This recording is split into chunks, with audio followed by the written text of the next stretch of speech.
చంద్రబాబు నాయుడు ఆనాడు ముఖ్యమంత్రిగా ఉండి ఎంత ఘోరమంటే హైదరాబాద్ నడిబొడ్డున ఉండే తెలంగాణ గడ్డలో ఉండేటువంటి రాజధానిలో మన శాసనసభలో తెలంగాణ పదాన్ని నిషేధించినాడు. తెలంగాణ అనవద్దని స్పీకర్ ద్వారా రూలింగ్ ఇప్పించినారు.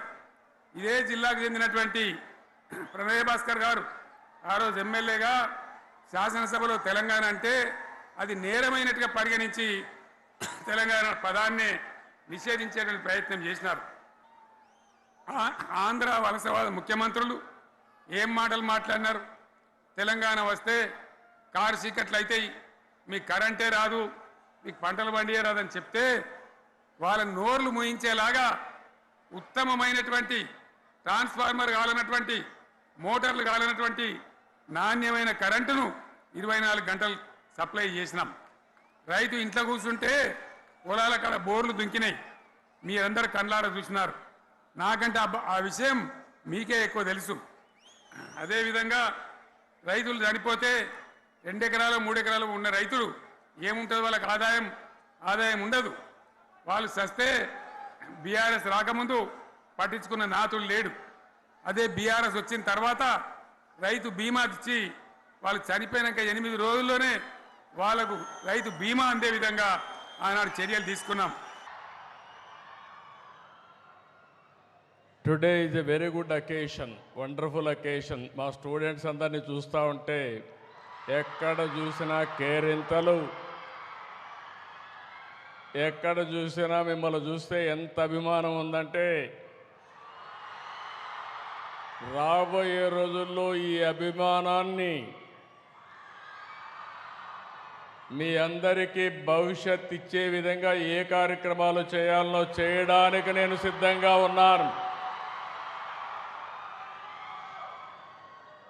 ఈరోజు ఇక్కడికి వచ్చినప్పుడు మీరు ఒక్కసారి చూస్తే విశ్వనాథం గారు ఒక మామూలు వ్యక్తి. ఆయన జీవితం కూడా మీరు ఒకసారి చూస్తే 20 ఏళ్ళు రాజకీయంలో ఉన్నాడు. ఆ రోజుట్లో అన్నాదురైతో పార్లమెంట్లో ఉండి మళ్ళీ కరుణానిధితో కూడా పనిచేసి తర్వాత ఎంజీఆర్తో పనిచేసి తర్వాత జయలలిత క్యాబినెట్లో 2 ఏళ్ళు పనిచేసి తర్వాత వచ్చి విట్టు ప్రారంభించాడు. ఈ విట్టు ప్రారంభించినప్పుడు మీరు చూస్తే దగ్గర 180 మంది స్టూడెంట్స్తో ప్రారంభించాడు వెల్లూరులో. అయితే ఈజ్ ఎ గ్రేట్ విజనరీ.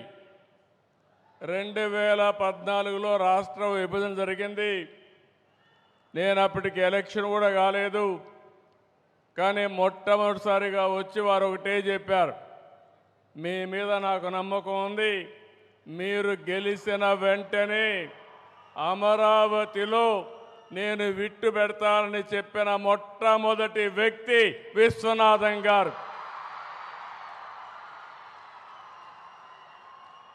ఆ తర్వాత నేను గెలిచిన వెంటనే ఆయన రమ్మన్నాను.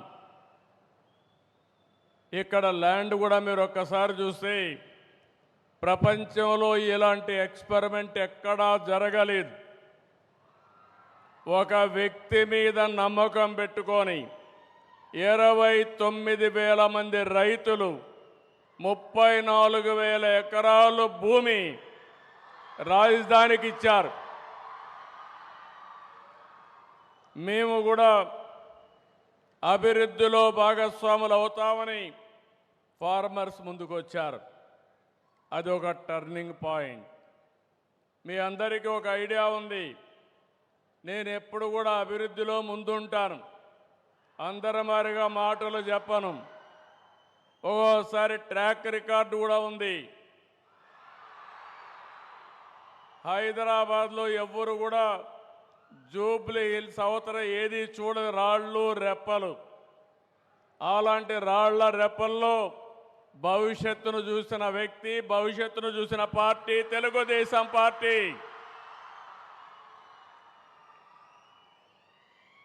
ముప్పై సంవత్సరాల కంటే ముందు విజువలైజ్ చేశాం.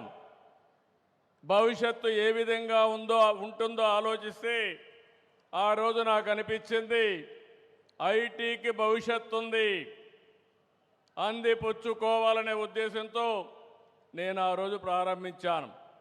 కనీసం ఈరోజు ఇక్కడికి వస్తే ఒక విట్ ఉంది, ఒక ఎస్ఆర్ఎం ఉంది, అనేక కాలేజీలు ఉన్నాయి. ఆ రోజు ఇవన్నీ కూడా ఏమీ లేవు. హైదరాబాద్లో ఏ విధంగా టెక్నాలజీ ప్రమోట్ చేయాలని బ్రెయిన్ స్టార్మింగ్ పెడితే ఆ రోజు ఒక ఆలోచన వచ్చింది. ఆ ఆలోచనలో పుట్టిందే హైటెక్ సిటీ. 14 నెలల్లో హైటెక్ సిటీ పూర్తి చేశాం. ఐటీకి ప్రాధాన్యత ఇచ్చాం. ప్రపంచంలో ఉండే కంపెనీస్ అన్నీ తీసుకొచ్చాం. మన తెలుగు వాళ్ళైతే నేను ఒక మాట చెప్తే చూసి రమ్మంటే చూసి రావడమే కాదు, కాల్చి పని చేసుకొని తిరిగి వస్తున్నారు తప్ప ఎక్కడా వెనకబడరు. ఆ రోజు నేను ఒక పిలిపిస్తే తల్లిదండ్రులకు ఒక పిలిపించాను. భవిష్యత్తు ఐటీది, మీ పిల్లల్ని బాగా చదివించండి. మీరు ఎంత ఆస్తి ఇచ్చారనేది ముఖ్యం కాదు. మీరు బాగా చదివిస్తే మీరు అనుకున్న దానికంటే 1000 రెట్లు ఎక్కువగా సంపాదించే శక్తి నాలెడ్జ్ ఎకానమీకి ఉందని చెప్పాను. 25 ఏళ్ళే నేను గర్వపడుతున్నా. ఈరోజు మీరు ఒకసారి చూస్తే ప్రపంచంలో ఎక్కడికి పోయినా భారతీయులు ఉంటారు. భారతీయుల్లో అగ్రస్థానంలో తెలుగువాడు ఉన్నాడని చెప్పి మరొకసారి విజ్ఞప్తి చేస్తున్నా. ఈరోజు ఒకప్పుడు ఇక్కడ ఇన్స్టిట్యూషన్స్ ఉండేటివి కాదు. లేనప్పుడు విట్ చూసినా, ఎస్ఆర్ఎం చూసినా, బిట్స్ పిలాని చూసినా, ఎక్కడ చూసినా తెలుగు వాళ్ళు ఉండేవాళ్ళు. మన జనాభా 5-6%. కానీ ఐఐటీల్లో సీట్లు మాత్రం 20% వచ్చేటివి. నేను మొట్టమొదటిసారిగా ముఖ్యమంత్రి అయినప్పుడు 1-2% ఉండేది. ఆ రోజు కావాలని ప్రమోట్ చేసి ఈరోజు ఏ ఎగ్జామ్లో కూడా నాలెడ్జ్ ఎకానమీలో భారతీయులు ప్రథమ స్థానంలో ఉంటే దాంట్లో ట్రెండ్ సెట్టర్గా తెలుగు వాళ్ళు ఉన్నారంటే అది ఈరోజు నేను ఆలోచించిన విధానం. ఈరోజు ఇక్కడ మీరు అందరూ ఉన్నారు. మిమ్మల్ని చూస్తే నాకు చాలా ధైర్యం వస్తూ ఉంది. రేపు 2వ తారీఖున ప్రధానమంత్రి గారు అమరావతి పునఃప్రారంభం. ఈ కార్యక్రమం అదిరిపోయే విధంగా మీరందరూ కూడా రావాలని మీకు కూడా స్వాగతం పలుకుతున్నా. ఆ రోజు హైదరాబాద్లో నేను హైటెక్ సిటీ గురించి మాట్లాడి హైటెక్ సిటీ కట్టాం. అదే మాదిరిగా ఐటీకి ప్రాధాన్యత ఇచ్చాం. ఈరోజు కాలం మారింది. ఇక్కడే క్వాంటమ్ వ్యాలీకి ఫౌండేషన్ వేస్తున్నాం.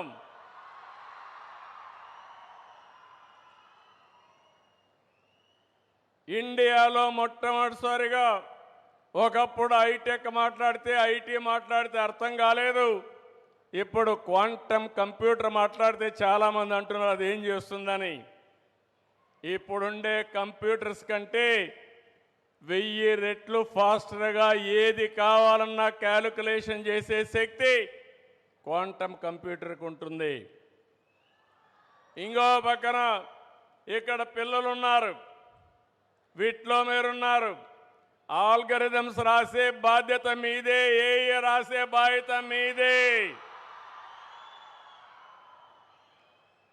ఒకప్పుడు ఐటీ అంటే తెలియని వాళ్ళు ఐటీ నేర్చుకుని ప్రోడక్ట్స్ తయారు చేశారు. ఈరోజు మీరందరూ కూడా నేను ఒకే పిలిపించాను.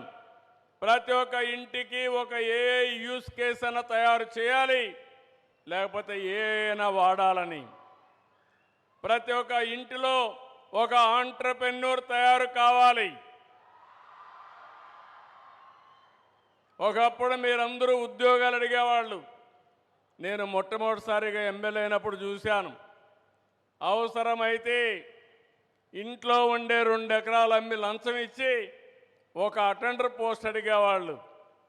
ఇప్పుడు ఎవ్వరు కూడా కలెక్టర్ పోస్ట్ వచ్చినా కలెక్టర్ కంటే ఐటీ బెటర్ అని అందరూ కూడా ఐటీ చేసి గ్లోబల్ సిటిజన్స్ అయ్యే పరిస్థితికి వస్తున్నారంటే అది తెలుగువాడి సత్తా అని మరొకసారి తెలియజేస్తున్నా.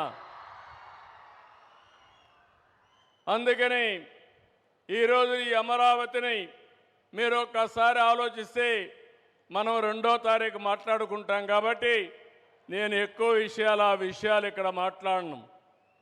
కానీ ఒకే ఒక విషయం కోరుతున్నా మిమ్మల్ని అందరినీ. We are all in a inspiring time. ఎప్పుడూ లేనన్ని అవకాశాలు మన దగ్గర ఉన్నాయి.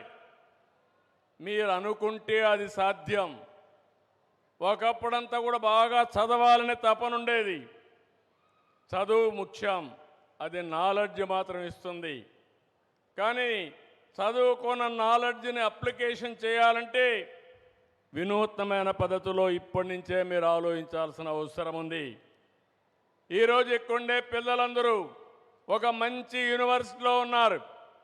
ఉద్యోగం కావాలంటే పెద్ద సమస్య కాదు. విట్టు అమరావతి చూస్తే 95% ప్లేస్మెంట్లు వచ్చేసాయి. ఉద్యోగం గ్యారంటీ. నేను ఉద్యోగంతో సాటిస్ఫై కావడం లేదు. Think globally, act globally. That is what I'm expecting from my children, my students.